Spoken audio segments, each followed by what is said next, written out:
wassalamu ala maulana rasulillah wa ala alihi wa sahbihi wa man wala. Wala hawla wala quwwata illa billah. Al-Mukarram pimpinan Pondok Pesantren Tebuireng Jombang beserta Nyai yang muliakan,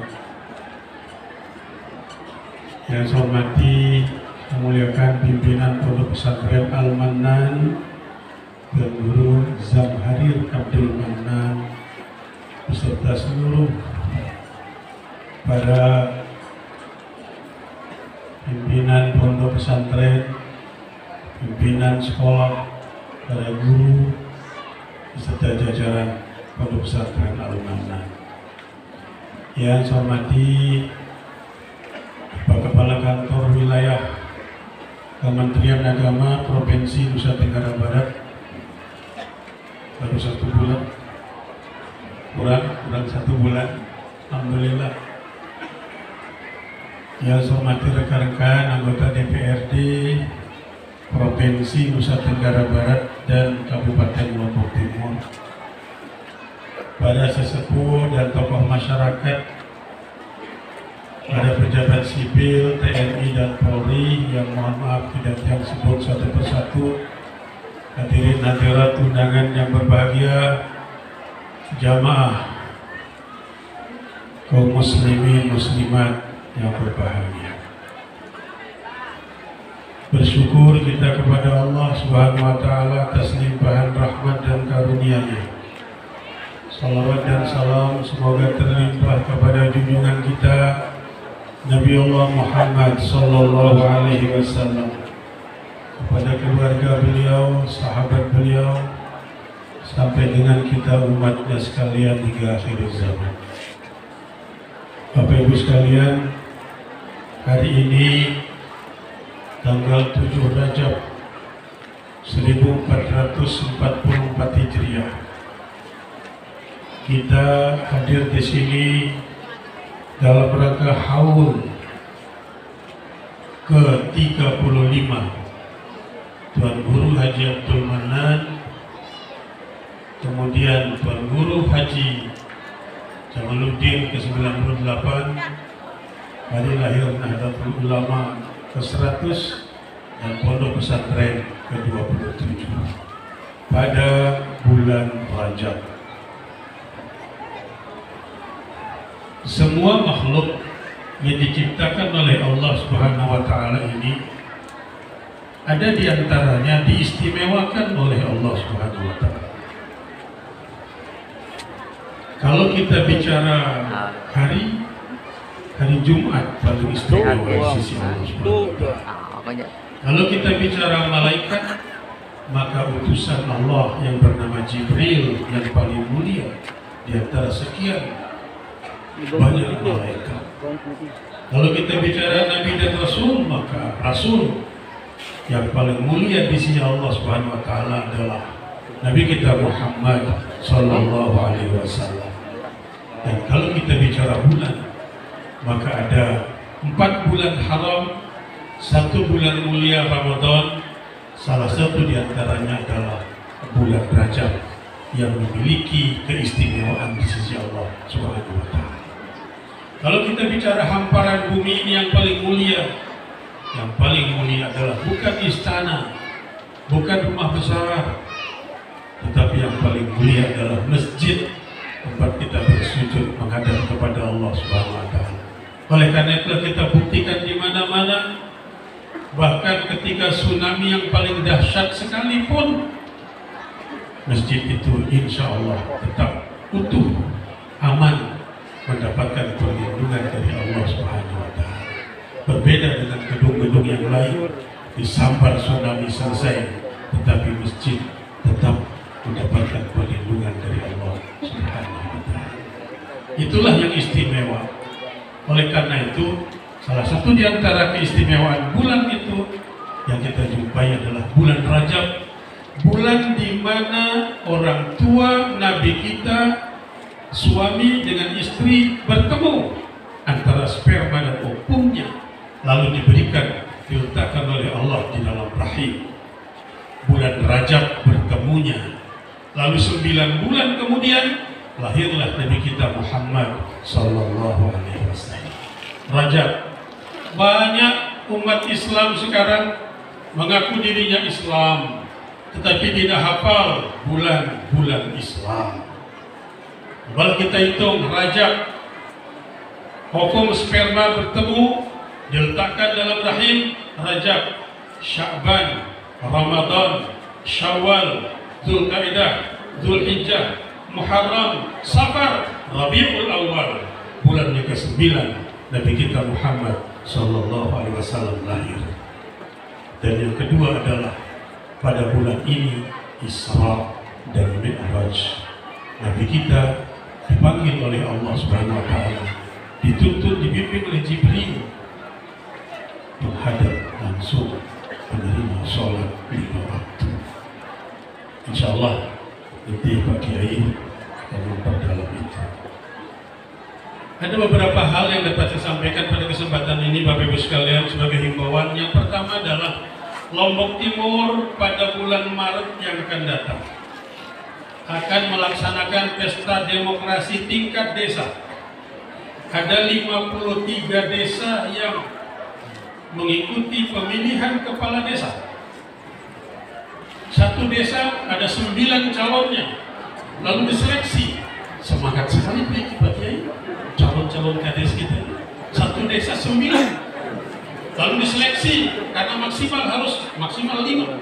Lalu ada yang tidak lulus, bersungut-sungut, geremon karena berharap lulus tapi tidak lulus. Harus maksimal 5. Inilah mereka yang akan beradu meraih simpati hati para pemilih di desanya. Ada 5 calon, ada 4 calon, ada 3 calon, ada 2 calon. Yang unik ada di Mas Bagi Pengguru bersama Ton Kuni jadi bersaing calon kepala desa. Hanya 2 orang, laki-laki dan perempuan, berdua menjadi calon. Alhamdulillah. Inilah demokrasi kita. Oleh karena itu Bapak Ibu sekalian, siapapun yang kita pilih, jamaah Al-Mannan, jamaah pondok pesantren Al-Mannan yang mengikuti di desanya pemilihan kepala desa, silakan memilih siapapun yang kita pilih, yang kita yakini akan membawa desa kita menjadi lebih baik lagi pada masa yang akan datang. Silakan pilih tanpa ngerantik, tanpa menjelekkan, tanpa menzalimi calon yang lain. Itulah demokrasi. Silahkan kita bebas memilih, tetapi silaturahim itu tetap jalan sebagaimana tuntunan Allah dan Rasulullah sallallahu alaihi wasallam. Yang kedua, nanti mohon Pak Kamil menambah ini karena banyak sekali pertanyaan masyarakat kami di Lombok Timur tentang haji Pak Kamil. Haji ini tahun 2022 Lombok Timur hanya bisa memberangkatkan 300 sekian orang. Kalau kita ikuti jumlah itu, maka lejelo niki pelungguh mendaftar haji di Kementerian Agama, maka insya Allah berangkat 74 tahun yang akan datang. Kalau jumlah kotanya hanya 300 orang. Tapi alhamdulillah pemerintah Saudi memberikan kelonggaran kepada kita, sebagaimana telah diumumkan oleh Pak Menteri Agama bahwa kuota haji Indonesia lengkap sama dengan tahun sebelum Covid, artinya 200.000 ke atas, kembali normal. Dan insya Allah Lombok Timur sesuai kotanya penduduk 1,36 juta, 1.369.000 orang. Maka insya Allah mohon ini Pak Kamil, mohon jangan dikurangi Pak Kamilnya, mohon jangan dikurangi. Jadi kami harus mendapatkan 1.300 minimal jamaah haji dari Kabupaten Lombok Timur sesuai dengan jumlah penduduk yang ada, 1.000. Kami berharap kuota ini karena kuotanya sudah kembali normal seperti semula, maka 1,3 juta itu insya Allah akan diwakili oleh 1.300 jamaah haji tahun 2023. Kalau jumlah ini normal, Bapak Ibu sekalian, belum daftar hari Senin besok, maka insya Allah berangkatnya yang akan datang. Belum udah 10 tahun belum berangkat. Karena itu mungkin anak-anak masih mampu, anak-anak kita yang SD kan, SMP kan, daftarkan saja mulai sekarang. Tapi yang sudah akil balik, daftarkan saja sekarang supaya nanti dia berangkat 37 tahun yang akan datang sudah dewasa. Tetapi kita ini biasanya, terutama sekali AMS, PNS punya tabungan. Waktu pensiun mau tabungannya beli, itulah yang ditabung untuk haji. Usia pensiun itu 60 tahun. Lamun dia daftar mereka 37 tahun akan datang berapa? Berarti 57 tahun umur. Mau kita kira-kira apakah istiqoah namanya itu? Allah. Tetapi yang jelas siapapun dia, ketika sudah berniat menunaikan ibadah haji lalu menyetorkan biaya hajinya, maka insya Allah seperti dalam cerita dan sudah sering kita temukan bahwa ada orang yang tidak menunaikan ibadah haji tetapi dia memberikan biaya hajinya untuk anak yatim, maka alhamdulillah hajinya diterima pada tahun itu mabrur. Nah itu, dan ditabung dan jangan ambil. Saya mengimbau kepada Bapak Ibu sekalian, di tempat-tempat yang lain banyak jamaah yang mengambil UNH-nya. Tetapi mohon, sekali kita bertekad untuk melaksanakan ibadah haji, biarkan uang 25 juta itu tetap berada di bank di mana kita menabung. Bapak Ibu sekalian, saya punya hitung-hitungan. Tahun 2022 biaya haji kita di Indonesia itu 98 juta. Tetapi yang disetorkan oleh jamaah hanya 40% dari 98 juta itu.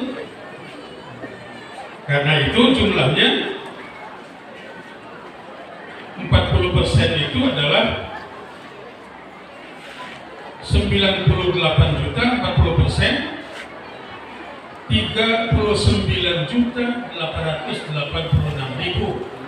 Itu biaya haji tahun 2022. Lalu Bapak Ibu punya tabungan 25 juta, 40% dari BPIH 39 juta itu dikurangi 25 juta, maka menunggu pada tahun kemarin menambah biayanya 14 juta. Pemerintah rencananya sekarang dibalik, kalau tahun 2022 BPIH-nya 40% ditangani oleh jamaah, sekarang ini pemerintah merencanakan 70% dari 100% itu dibiayai oleh jamaah. Artinya 98 juta biaya asli BPIH kita itu, lalu 70% dari itu adalah 69 juta dikurangi 25 juta tabungan Bapak Ibu sekalian, maka Bapak Ibu yang mau berangkat tahun ini harus siap uang 44 juta. Berbeda dengan tahun yang lalu hanya 14 juta. Itu 70%. Rencana ini mendapat reaksi dari masyarakat, di DPR, di organisasi Islam, mendapatkan kritisi, dan kita berharap mudah-mudahan angka 70% dari 98 juta ini bisa berkurang. Ya, kalau mana-mana 1% misalnya. Kalau 1% berarti tidak begitu banyak nambahnya. Maksimal kita nambah mungkin sekitar 20 juta atau setengah juta. Kita berharap demikian. Nah, oleh karena itu, ya tenang, Bapak Ibu sekalian, nggak usah heboh, nggak usah hiruk-pikuk kesana kemari, nggak usah protes, nggak usah demo macam-macam. Kita tunggu mana yang menjadi kebijakan pemerintah. dalam hari ini Kementerian Agama dengan Komisi 8 insya Allah akan mengambil kebijakan yang paling bijak untuk melaksanakan ibadah haji atau biaya haji kita pada tahun ini. Bapak Ibu sekalian, terakhir saya sampaikan ucapan selamat kepada selamat datang dulu kepada pengurus cabang ke daerah NU Lombok Timur. Silakan nanti Pak Kakamil bisa bertugas kembali, dan kami pada jamaah ini Pak Kakamil mudah-mudahan tetap berharap pertama kuota kami tidak dikurangi, dan yang kedua meningkatnya ONHD tidak terlalu jauh, tidak terlalu besar dibandingkan dengan tahun kemarin. Jadi kalau tahun kemarin 14 juta, kemudian kalau tahun sekarang 40 sekian juta, maka bagi masyarakat kami cukup berat. Namun demikian kita akan istiqomah, akan melaksanakan itu jika memang sudah menjadi ketentuan pemerintah. Bapak Ibu sekalian, itu dapat yang himbau pada kesempatan ini. Selamat ulang tahun ke-27 Pondok Pesantren Al-Mannan bagi Nyaka. Mudah-mudahan kiprahnya di dunia pendidikan, di dunia dakwah, di dunia sosial lebih baik lagi pada masa yang akan datang, dan mudah-mudahan kita semua dapat merasakan manfaatnya, insya Allah, amin ya rabbal alamin. Terima kasih. Dan Allah yakum ajmain. Wallahul muwaffiq ila aqwamit thoriq. Assalamualaikum warahmatullahi wabarakatuh.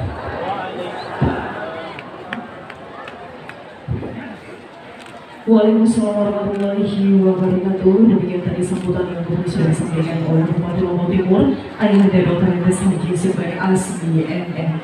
Bapak Ibu jamaah sekalian, selanjutnya